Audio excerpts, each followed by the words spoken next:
But since you want to... I brought it up. Thank you so much for that. I shot that in 4 cities. So, first in San Francisco, then in Chicago, then in Berlin, and then in Mexico.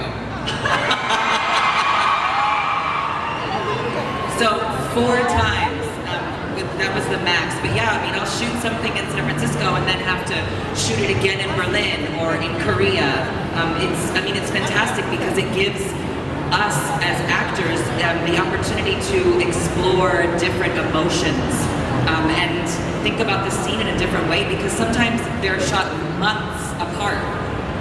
And Lalo would always say that your environment very much dictates you. So I might be in, there's a scene where Riley is in Nairobi, and it influences you in a different type of way. Yeah. Oh, it sounds great. And I have to ask, how was it like working with the Wachowskis? Because I met them for... Let's give it up for the Wachowskis, come on!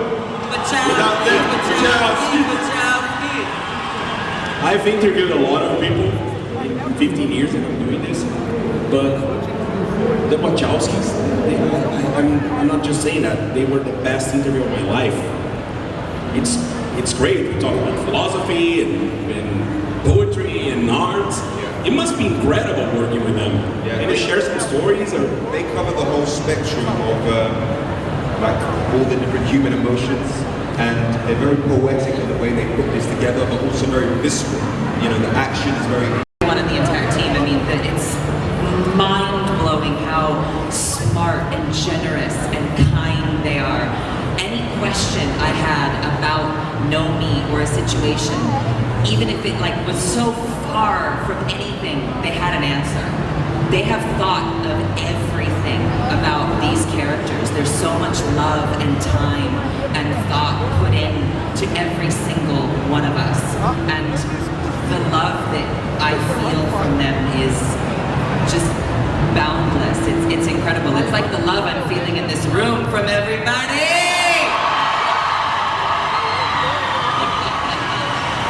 You are no longer just you. Well, since you said that, how was the day-to-day? How did you work Dutch? You know what? Next time I'm gonna take Ameen to dance salsa in Mexico because If anyone would have danced with me out here, that'd be wicked. Because when we were working, like when we had days off, I remember Max, Herrera, me, like a bunch of people from the crew, we went to dance salsa. You left, Jamie. But next time, second season, I'll take you to dance salsa. But it was, and also talking about the previous question about Wachowski working with them. I remember 16 years ago, I was skipping classes to go see Matrix. And suddenly we are in there working with these people, these geniuses, and also they are geniuses. Yeah, they are. And also working with James, just an amazing, generous director. It was mind-blowing. And how about? And let's talk about the themes of Sense8, because it's a very touching series. It's something where they're being represented in an authentic way. I'm very proud to be playing Nomi, a trans character written by a trans woman. I'm proud of being trans. And there's an authenticity in that hasn't been brought to such a world audience. But it's all the characters. There's an authenticity in everything that you bring to Cafius and everything that you bring to Hernando, and all of the characters in the show. I mean, it's just so special. That for me is the best.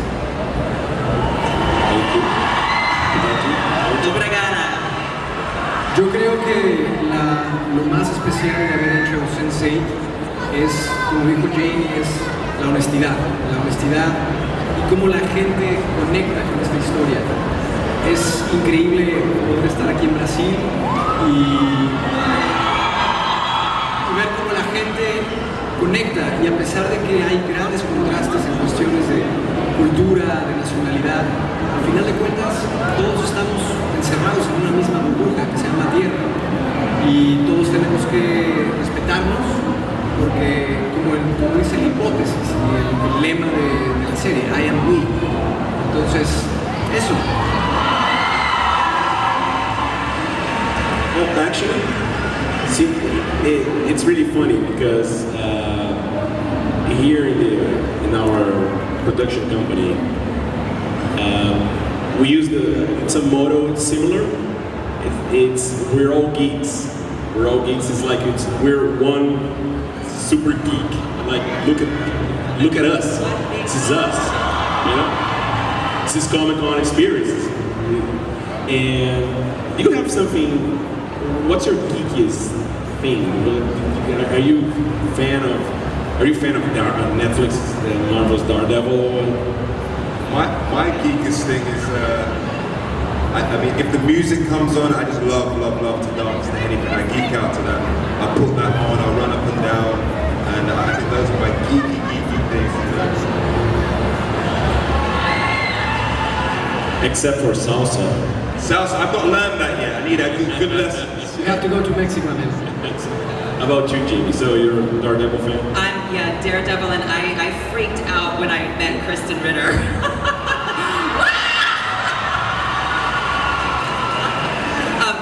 I watched Jessica Jones in 3 days.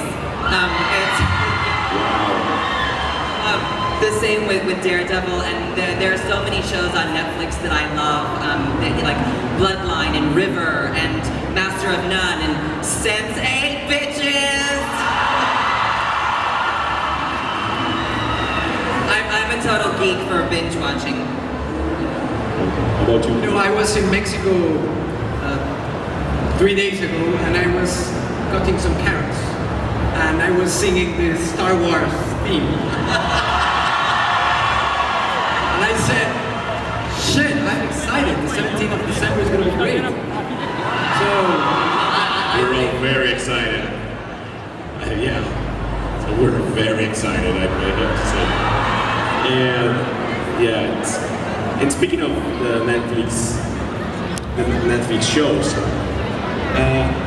what do you think about the new format that it brings? I'm a huge fan of binge watching and having everything there packed for me to watch when I want to watch. So, do you think it changes anything for you as actors or as performers? Does it change anything the way they? I think with Sense8, it gives us a real opportunity to like not be a victim to the advertisement and what you can say and what you can't say. So it provides a platform for the artists to really come through. That's what came through with the Wachowskis. They're saying and doing what they feel is right in their heart. You know? And so that's the biggest thing. You have a freedom, and therefore with the actors, you feel an authenticity. You know? And that carries through. I mean, we just received the episodes for season 2.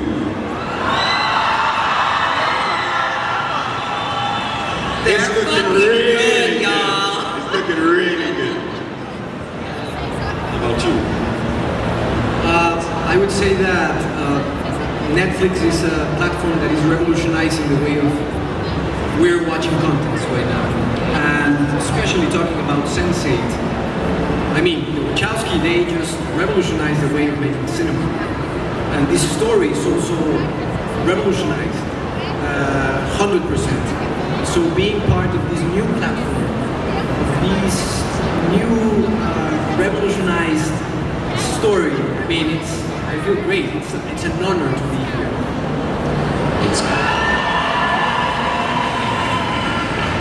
It is. And you, Jamie? I love the Netflix model of having us film everything all at once and everything launching at the same time on the same day all over the world. No one has to wait. And that I love. Everybody is joined together in their fandom of the show, and and they can live tweet their reactions to it. They can go to class, come home, watch more, skip class, go to the Matrix. Guilty as Don't charged. skip class. I binge watch everything. I mean, I'm not gonna lie. I love it. Yeah, I'm a huge fan of the format, and well, I have. Okay, so we're gonna try to do like 3 questions from the audience. You guys want to ask questions? So, but okay, let me talk to these guys. Por favor, eu vou cancelar se vocês se levantarem ou correrem qualquer coisa, ok? Levanta a mão calmamente, vamos mostrar como a gente faz aqui.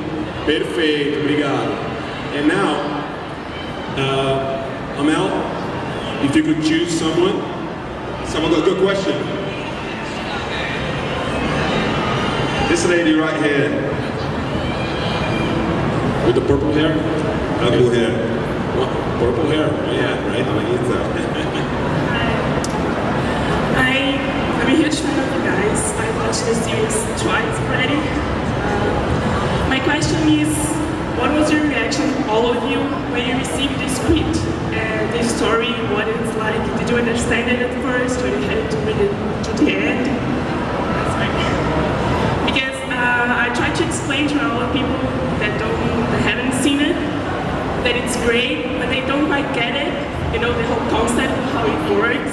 And I say, just watch it to the end, but like, the first episode is really complicated, and well, that's it, like, what it was like when you read the script is totally new idea, and I love you guys. Thank you. Obrigada.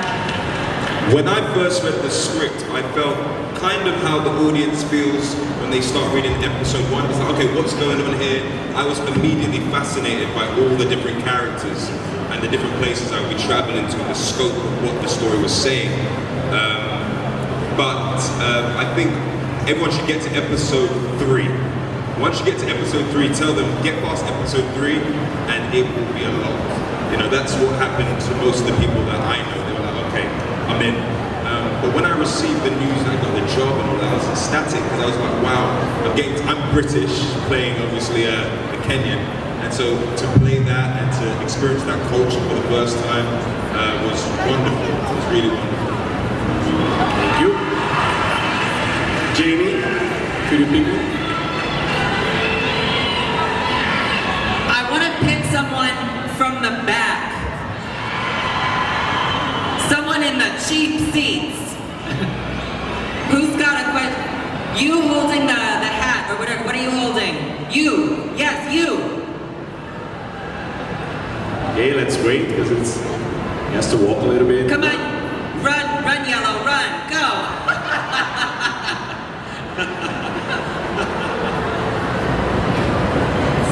Hi.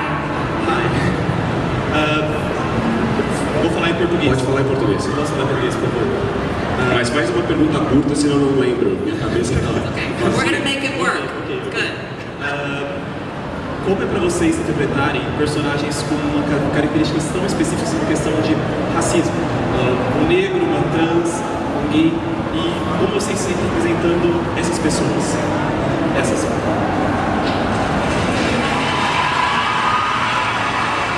Eu não preciso nem traduzir, cara. O ponte tá.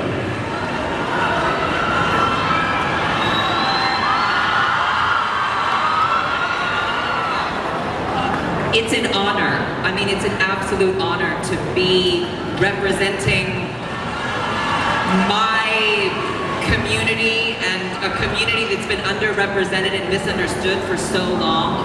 The authenticity of Nomi, because she's written by Lana Wachowski, who identifies as a trans woman, and I identify as a trans woman, and Nomi is a trans woman. It's the trifecta of trans. It's not the first time that something like this has been done, but it's the first time that a character like this has been able to reach a global audience.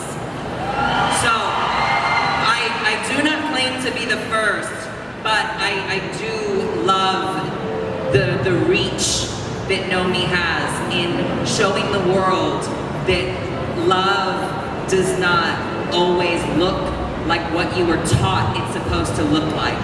Love can look like anything. And with all the love that I feel in this room, I know that love looks like every single one of you. Just like Nomi and Amanita. Nomanita!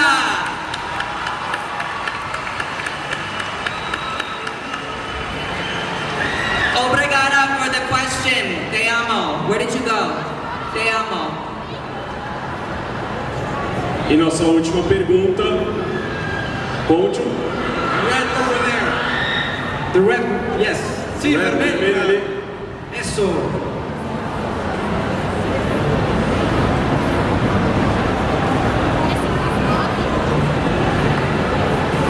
Hi. First of all, I'd like to say I love the show and I've watched 100 times maybe. Thank you. And my question is about the nationalities of the characters. Like, I always caught myself thinking, why are there two American characters? When like we're used to see things surrounding the United States. We're used to see like all stories around the United States, and I would like to know what you think about two of the characters being American. Like misrepresenting maybe other parts of the world. Bueno, I'm gonna speak Spanish. That's so all right. it's gonna be easier for me to respond or try to respond this. Yo creo que esta serie es una serie multicultural y es una serie que representa Asia, representa África, representa Latinoamérica. Entonces creo yo que más allá de solamente tener dos personajes de Estados Unidos, creo que representa básicamente todo el globo, ¿verdad? Y básicamente a todo el planeta. Entonces, yo, lejos de señalar el por qué, celebraría esta multicultural situación y estas nacionalidades y estos contrastes tan maravillosos que nos hacen diferentes, pero a la vez nos hacen únicos. Pero gracias por tu pregunta y es un placer de verdad, es un placer estar en Brasil. Gracias. Guys, thank you so much. Thank you so much for being here. This was great. This was long. This was fantastic. We really appreciate that. And Te amo, Brasil. Brasil. Thank you. Então, por favor, uma salva de palmas para os nossos convidados do Sense8. Obrigada. One love.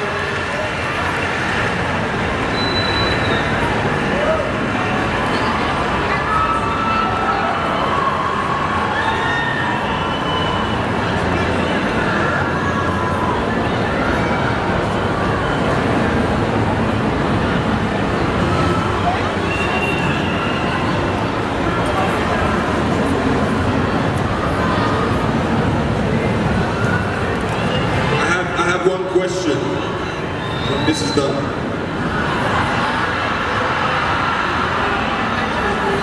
Who knows the song by Bob Marley, which I think represents the show really well? One Love. One love, sing it.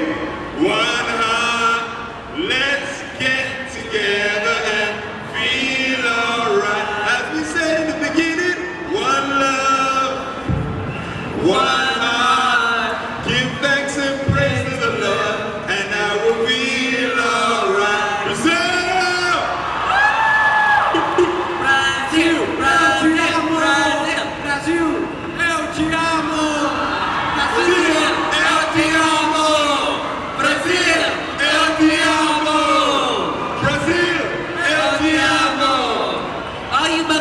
Over there. Woo! Thank you.